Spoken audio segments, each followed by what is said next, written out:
Oi, meninos, boa tarde, tudo bem? Então, conforme a gente combinou mais cedo, eu estou mandando um vídeo complementar a aula de hoje, do dia 15 de junho, para comentar com vocês com mais detalhes a parte do capítulo 14, Brasil, Expansão Territorial e Mineração, que também faz parte da... Como é que fala? Faz parte da revisão da aula, faz parte do conteúdo que foi cobrado na primeira contínua, né, que foi cobrado na primeira contínua. Sempre vamos mexendo aqui, né? Vamos divertir. A gente sempre aprende. Então, que faz parte que faz parte, então, da primeira contínua, que foi do período presencial, que a gente fez a revisão e que vai aparecer na sub, para quem for fazer, né? Bom, a parte do capítulo, então, que está incluso lá, já estava indicado para vocês, é só até o que vai, né, capítulo 14, módulo 5, capítulo 14, até a página número 17, que, na verdade, fala sobre a presença estrangeira no Brasil, né? O que aconteceu foi o seguinte, gente, os portugueses, eles chegaram no Brasil em 1500, tá certo? Só que antes disso, antes de chegar ao Brasil, naturalmente o Brasil não foi o primeiro território no qual os portugueses chegaram, tá? Eles iniciaram a sua expansão marítima 45, estou ruim de data, hein? Começaram a sua expansão marítima 85 anos antes, né? Lá em 1415, com a chegada em Ceuta, no norte da África. E os espanhóis também já eram navegadores naquela época. Então, alguns anos antes da chegada portuguesa no Brasil, portugueses e espanhóis, a fim de se tornarem com o intuito de se tornarem os únicos a terem terras colonizadas, Portugal e Espanha fizeram um tratado, chamado Tratado de Tordesilhas, que todo mundo já ouviu falar. O Tratado de Tordesilhas nada mais é do que um meridiano, portanto, uma linha imaginária, traçada no sentido norte e sul, a 370 léguas a oeste do arquipélago de Cabo Verde, né? Que fica na África, que à época já era colônia portuguesa, antes, portanto, de Portugal chegar no Brasil, e essa linha, ao ser traçada, né, ela atravessaria, se ela existisse hoje, ela atravessaria ali a Ilha de Marajó. Então, você pega o mapa do Brasil, você vai ver onde está a Ilha de Marajó, na foz do Rio Amazonas, e aí você passa mais ou menos o Tratado de Tordesilhas. E essa linha dizia o seguinte: a partir daquele ano, 1494, até para evitar que Portugal e Espanha, que eram países bem amigos naquele momento, pudessem brigar entre si, enfim, eles fizeram um tratado que dizia: tudo que ficasse a leste, né, abre aspas, a direita desta linha e fosse descoberta a partir dali, seria de Portugal, e tudo que ficasse a oeste e fosse descoberto a partir daquela data seria da Espanha, não é? E aí, se você pegar no caso do Brasil, o que ficou para Portugal, de acordo com Tordesilhas, foi basicamente a faixa litorânea, não é? O restante do que hoje é o Brasil, na realidade, por Tordesilhas, pertenciam à Espanha, tá bom? Bem, se o Tratado de Tordesilhas fosse levado ao seu extremo, né, todas as terras do mundo não conhecidas pelos europeus até aquela data seriam, então, hoje, né, naturalmente, terras de língua portuguesa ou língua espanhola. Os outros países não teriam direito de participar da expansão marítima, porque eles dividiam entre eles, Portugal e Espanha. E, evidentemente, que governos, comerciantes, reis, etc., de outros países tinham interesse também em participar das navegações, tinham interesse em ter colônias, porque da colônia eu posso extrair matérias-primas, eu posso cobrar impostos, eu posso escravizar povos e pessoas, eu posso fazer algum projeto de evangelização, caso o meu governo seja ligado a alguma religião. Enfim, de qualquer modo, os outros países vão questionar a legitimidade do Tratado de Tordesilhas. Tem uma famosa frase de um rei francês, né, que teria dito, né, onde é que está o testamento de Adão, dizendo que Portugal e Espanha podem dividir o mundo entre si? De modo que, a partir do século XVI, quando outros países passam a ter as condições necessárias para participar das grandes navegações, eles começam a questionar o Tordesilhas e começam a querer também terras, como Portugal e Espanha também tinham. E é o que acontece com as terras do Brasil. As terras do Brasil começam a receber, então, investidas de outros países, né, de franceses, de ingleses e de holandeses. Num primeiro momento, eram investidas apenas de caráter comercial, portanto, né, saques a embarcações e comércio rápido com indígenas que ocupavam o litoral, fazendo o bom e velho escambo, né, trocando quinquilharias por pau-brasil, por exemplo, e num outro momento, sim, aí no caso especificamente a França e a Holanda, chegaram a invadir as terras brasileiras e ficar com partes delas por um certo período, e é sobre isso que o capítulo trata, né? Bom, as terras brasileiras interessavam a outros países por motivos óbvios, que a gente acabou de falar, a possibilidade de plantar gêneros que a Europa não tinha, a possibilidade de extração de recursos naturais, como, por exemplo, o Brasil, possibilidade de escravização de povos nativos, comércio, e também porque Portugal, após a assinatura do Tratado de Tordesilhas, não se dedicou, digamos assim, a ocupar de forma sistemática as terras brasileiras, né? Não se ocupou de ocupar as terras brasileiras por várias razões, aí seriam várias, né? Mas essa aqui geralmente é mais apontada, é porque naqueles primeiros 30 anos, principalmente da presença portuguesa no Brasil, entre 1500 e 1530 e poucos, Portugal está ganhando muito dinheiro com o comércio das Índias, porque Portugal foi o primeiro país europeu a fixar uma dominação nas Índias e comprar as tais especiarias lá tão valorizadas, cravo, canela, pimenta, gengibre, enfim, direto dos produtores, né, graças à viagem do Vasco da Gama, em 1498, que foi o primeiro navegador português a chegar nas Índias, e depois a consolidação da ocupação portuguesa nas Índias por parte do Pedro Álvares Cabral, que depois de chegar ao Brasil, numa viagem que os portugueses afirmam foi uma viagem ocasional, não foi por propósito, ele seguiu o que era o seu intuito inicial, ou para o qual ele tinha sido designado pelo rei de Portugal, que era consolidar a dominação portuguesa nas Índias, tanto que ele faz isso, né? Depois de chegar ao Brasil, ele segue viagem às Índias. Então, Portugal estaria voltado todo lá para as Índias, os interesses, o dinheiro, o comerciante português que em 1510, 20, 30 tinha dinheiro para gastar com expansão marítima, gastava nas Índias, e não no Brasil, que era uma terra que não apresentava, então, nenhuma grande riqueza que justificasse a ocupação, né?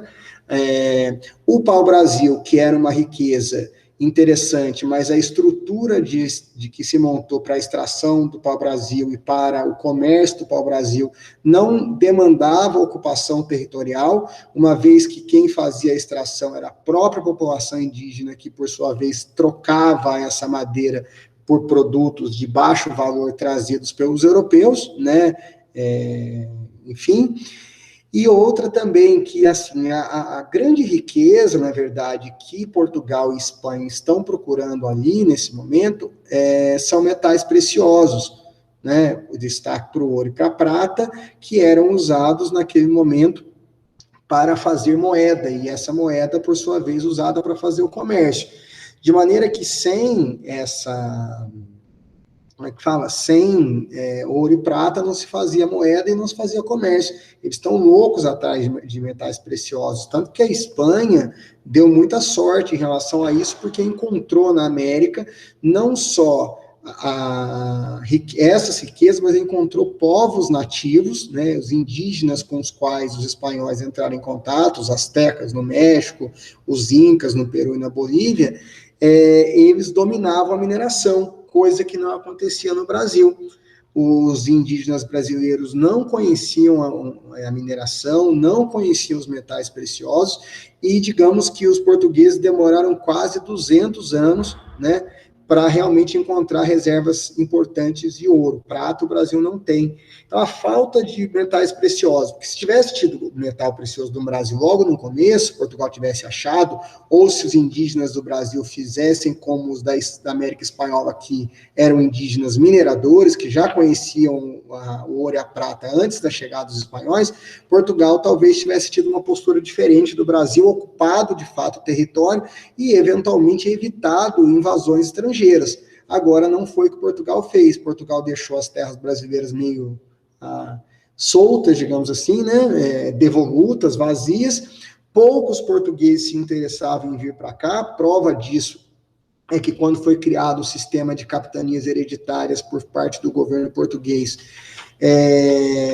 lá em 1532, a maioria dos donatários nem saiu de Portugal para ver o que tinha aqui, mesmo recebendo o direito de exploração vitalícia e hereditária da terra, né? Praticamente só Pernambuco e São Vicente foram os donatários que vieram e se fixaram, né? Que é o Duarte Coelho de Pernambuco e o Martim Afonso de Souza de São Vicente. E o resto ninguém veio, a galera não quis vir, porque é isso que eu falo para vocês. Era uma terra difícil de ocupar, muito grande, longe de Portugal, e uma série de coisas. Fato é que nós temos uma terra vazia, e uma vez vazia, essa terra ela estava disponível, digamos assim, para ser atacada por quem se interessasse. E assim os franceses fizeram, né? Ou num primeiro momento, repito, a ação dos estrangeiros no Brasil foi uma ação de piratas e corsários, lembrando que a diferença entre pirata e corsário é que o pirata ele age por conta e vontade, por conta própria, sem nenhum tipo de ação do seu governante, né? Enquanto o corsário não. O corsário é o pirata que recebe apoio governamental, né? Para, enfim, saquear embarcações, para fazer contrabando, comércio ilegal com os povos nativos que estavam sob o domínio de outros, como, por exemplo, os indígenas brasileiros, né? E Portugal, naturalmente, começou a perceber, óbvio, chegava numa tribo indígena do litoral e via lá um indígena usando um produto de origem francesa. E aí você fala, mas espera aí, como é que esse produto veio parar aqui? Veio parar aqui porque os portugueses, os franceses estavam fazendo comércio com os indígenas, né? Franceses fizeram, ingleses fizeram, holandeses fizeram, mas franceses e holandeses não se limitaram à questão comercial e invadiram o Brasil por 4 oportunidades, tá? Basicamente, né? 2 vezes invasões francesas e 2 vezes invasões holandesas. Sobre os franceses, a primeira invasão, formou-se uma colônia francesa na região do Rio de Janeiro, chamada França Antártica. Você lembra, a Antártica foi mais ao sul. Entre 1555 e 1567, essa ação teve apoio direto do governo francês, que tinha interesse em ter colônias, naturalmente, né, fora da Europa. O governo francês entregou a gestão dessa colônia ao Ville Gagnon, vocês vão ver o nome dele aí, né? Não importa o jeito que se fala em francês. Os motivos por que os franceses vieram para o Rio de Janeiro, né? Os motivos gerais, que a gente sabe, o interesse em montar aqui uma colônia tropical, extração de madeira, etc. e tal, eram franceses evangélicos, eram calvinistas, tá? Então eram franceses que muitos deles, não só franceses, mas também vieram de outros lugares, mas muitas vezes fugidos de perseguições religiosas, uma vez que não era regra na Europa a liberdade religiosa, você era obrigado a seguir a religião do governo, e se você não seguia, você era perseguido. A mesma coisa que aconteceu com os ingleses que vieram lá para a colonização da América do Norte, aconteceu também com os franceses que vieram para o Rio de Janeiro. O interesse na questão do comércio do pau-brasil, e nisso os franceses rapidamente se associaram aos indígenas, a um grupo de indígenas, que a gente vai chamar de indígenas tamoios, que eram ali da região da Baía de Guanabara. E uma missão evangelizadora também, né, uma vez que os evangélicos, assim como a Igreja Católica, através dos jesuítas, né, a Igreja Católica tinha a pretensão de levar a religião católica para os povos que os europeus estavam conhecendo, né, os evangélicos franceses também pretenderam isso com os indígenas do Brasil. Num primeiro momento,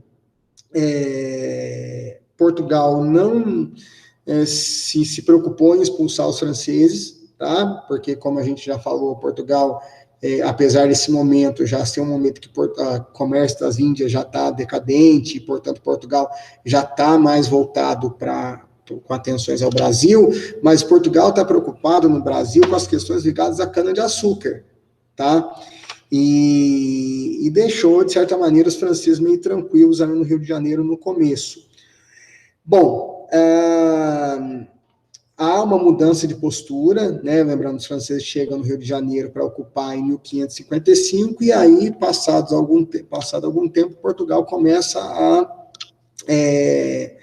a pensar na possibilidade, né, da necessidade, né, evidentemente, de expulsar os franceses, tá certo? Claro. Essa mudança de postura tem a ver com várias coisas, tem a ver, por exemplo, com a pressão dos jesuítas. Nós temos relatos dos jesuítas pressionando o governo português, porque assim, o francês que estava no Rio de Janeiro não era francês católico, era um francês evangélico, né, eram calvinistas, então eles eram pressionados, né, para expulsar esses evangélicos daqui. E Portugal fez o quê? Né? Então, lógico, Portugal também não quer perder terra para ninguém.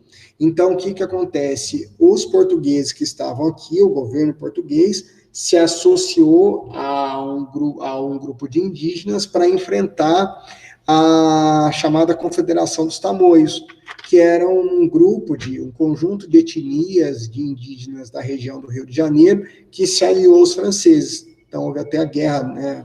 Houve uma guerra ali, de um lado, indígenas que estavam ao lado dos portugueses, contra os indígenas que estavam ao lado dos franceses, porque os europeus aproveitaram, né, as disputas e divergências e inimizades que havia entre os indígenas para compor dois exércitos de indígenas, né, de um lado os indígenas apoiadores dos portugueses contra os franceses, e do outro lado os indígenas apoiadores dos franceses contra os portugueses, né.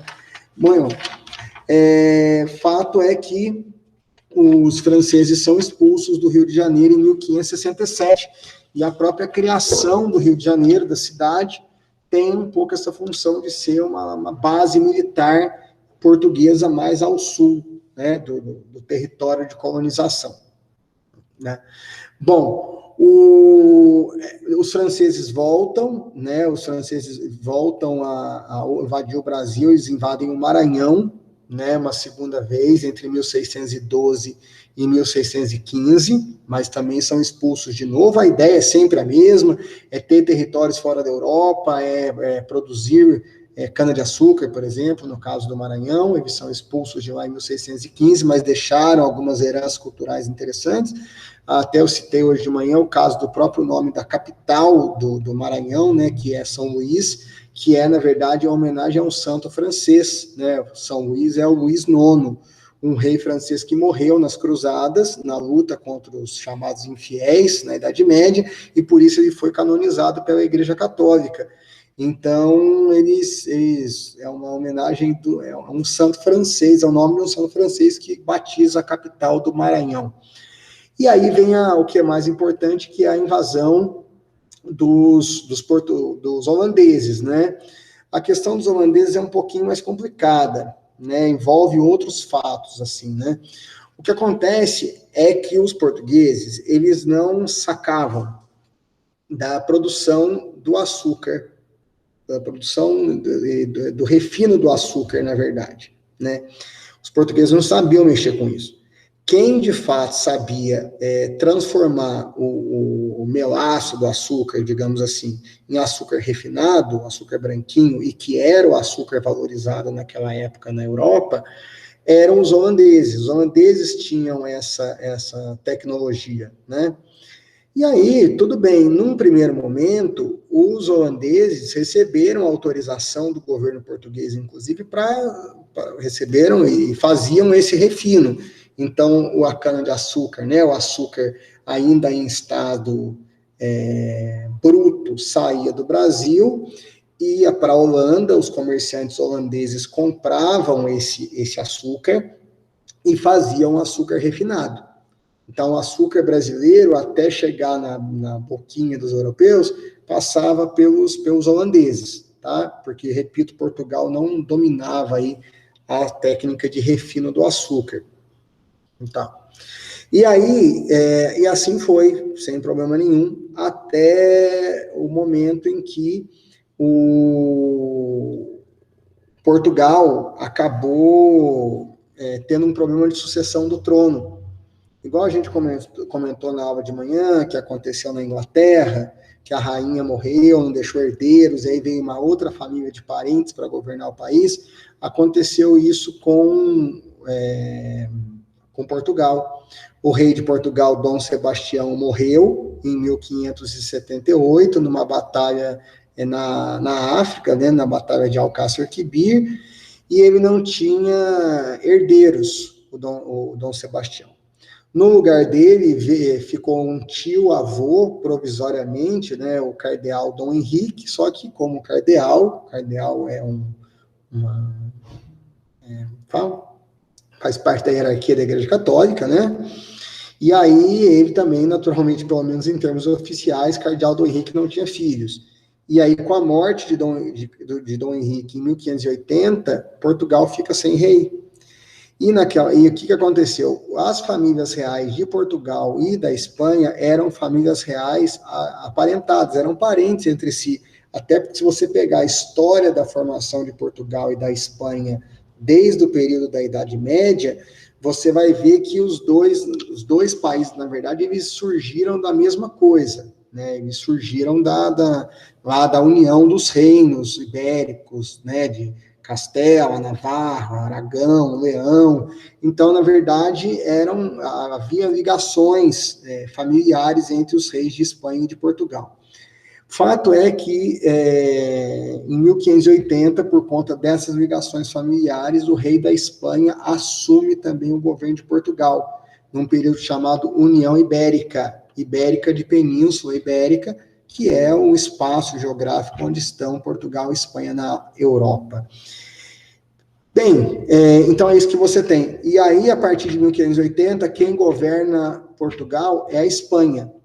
Você vai dizer, tá, mas o que isso tem a ver? Tem a ver que Espanha e Holanda tinham atritos muito sérios, porque a Holanda tinha sido no passado um território dominado pela Espanha, enfim, havia uma inimizade entre Espanha e Holanda, e aí a Espanha falou, agora é minha vez de me vingar de vocês, senhores holandeses, eu vou cortar de vocês o direito de comercializar com o Brasil, esse comércio do açúcar que eu falei, que Portugal permitia, né, que os holandeses comprassem o açúcar do Brasil. Aliás, podia comprar direto, não precisava nem passar por Portugal, né? Então, não era assim, o açúcar saía do Brasil, ia para Portugal, de Portugal para a Holanda, da Holanda era vendido no comércio global. Não, era, na verdade, direto, do Brasil para a Holanda. Claro, o governo português lucrava, cobrava impostos, mas a Holanda era o vetor do açúcar brasileiro, né? O transportador do açúcar, o beneficiador do açúcar, e, de fato, quem mais lucrava com a atividade açucareira, porque os holandeses, eles eram os responsáveis por comercializar esse açúcar. Então, o comerciante que está acostumado a comprar açúcar na Europa nesse momento, ele está acostumado a comprar de Portugal, ele compra da Holanda, que, por sua vez, comprava do Brasil, né, o açúcar bruto e refinado. Só que a Espanha falou, não, agora acabou. Eu governo Portugal, se eu governo Portugal, eu governo o Brasil, se eu governo o Brasil, vocês no passado, a gente não teve eles tiveram uns problemas lá, e aí vocês estão proibidos, vocês não podem mais fazer comércio do açúcar brasileiro.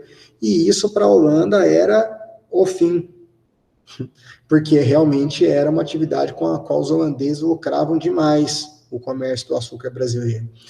E aí, então, a Holanda começa a se organizar para invadir o Brasil, porque eles acharam que era a única solução possível, invadir, ocupar o território e continuar, né, a comprar açúcar brasileiro. Eles fazem uma primeira invasão em 1624, em Salvador, só que, assim, na minha opinião, é uma invasão um pouco mal planejada, porque Salvador era, na época, a capital do Brasil, era por onde o açúcar era escoado, né, para o mercado europeu.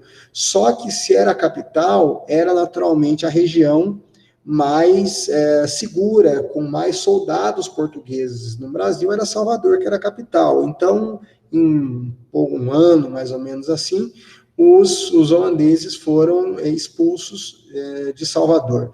E aí eles se organizaram mais cuidadosamente. Em 1630, eles invadiram Pernambuco, que era a grande área produtora de cana no Brasil, e passam literalmente a governar Pernambuco e outras regiões do Nordeste, formando um Brasil holandês, literalmente durante 24 anos, entre 1630 e 1654, uma parte do Brasil passa a ser governada pelos holandeses, né? A gente costuma dizer que é Pernambuco, mas eles se expandiram além de Pernambuco, mas a sede administrativa do Brasil holandês era Recife, tá? Hoje capital de Pernambuco. Muito bem. Nesse período, né, a gente tem um período importante, que é um período que vai de 1637 a 1644, em que o Brasil holandês foi governado por Maurício de Nassau, né, porque a gente pensa muito em invasão, a gente associa muito invasão à destruição, invasão destrói o território, não, tudo que a Holanda não queria fazer era destruir o Brasil, ela queria, era o contrário, ela queria prosperar, que prosperasse a produção açucareira. E então, durante o período em que o Maurício de Nassau foi o governante do Brasil holandês, né, ele promoveu uma série de melhorias em Pernambuco, né, ajudando o financiamento dos produtores de cana, ele modernizou a cidade de Recife, que passou a ser uma cidade moderna para os padrões da época, houve missões artísticas, enfim. Para os senhores de engenho brasileiros, né, era interessante a presença holandesa aqui. Era interessante a presença holandesa aqui. Né, assim. Bem, só que o Maurício de Nassau, ele fica como gestor do Brasil holandês até 1644.